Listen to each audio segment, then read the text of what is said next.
to see rural and small town voices and perspectives represented in state government. There is a lot of knowledge and experience and wisdom that we have as people who live here, and I want to see us take that perspective into state government. And it's not my job as a state senator to push my views on other people. It's my job to listen to each and every one of you about your needs, about your hopes, about your dreams. When I go out and door knock and I hear about the young people who feel like they have to leave to find opportunity, that's something I want to change. When I go out and door knock and I hear the elders who can't afford to fix their roofs and are afraid they're going to be pushed out of their own homes in retirement, that's what I'm carrying with me when I go to the state legislature. I have been a union construction worker. I've been a public school teacher. I have been a nonprofit manager helping survivors of domestic violence, sexual assault, and veterans heal from trauma. I have worked in oysters.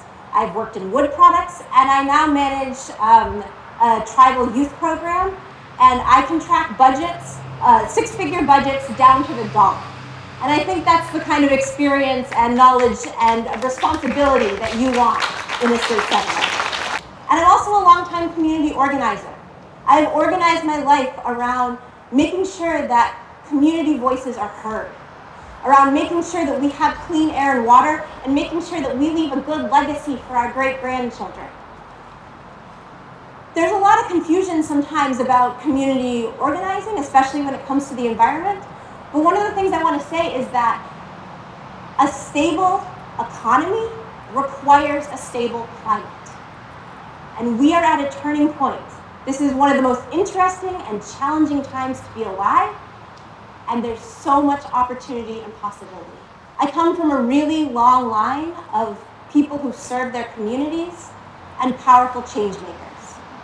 My great-grandmother was fleeing from war with two small children, and she successfully stopped a gang of men with guns from harming her and her family and her community, even though the only weapon she had was her own voice.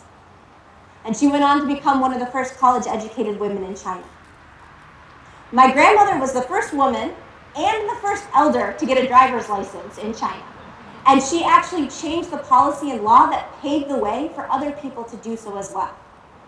And she was also the person who taught the people who founded things like the Shanghai Stock Exchange. She was a big change maker on many different levels. My mom was one of the first emergency room doctors when it was becoming a new profession, and she helped create the laws in the United States that made sure that everybody is treated when you go to the hospital, regardless of your ability to pay. And my grandfather was a world-renowned breast surgeon. And all of these ways that people contribute to the community, each and every one of you here, I know that you do those things too. And I would love for you to come up and tell me what is the thing that you are proudest of and that I should know and I should lift up for our community the same way that I lift up my ancestors. I like to say that I have a lot to live up to, but also I have a lot of good role models. And I think I'm going to be taking those lessons with me as I go forward to state senate. What do we need to do as a community? And I think we really need to focus on the local. I think that if we cut supply chains and we focus on local housing and local business and local workers and local schools and local healthcare, the world will be better for all of us. And I think that we get there by focusing state funding and priorities on the essentials, the things that we all need to survive: food, housing, healthcare, clean air and water, good paying jobs, and the people who live right here. My name is Julianne Gale. I'm running for state senate, and I ask for your vote not because you believe in me, but because you believe in us. You believe in our community. You believe that we deserve to be represented.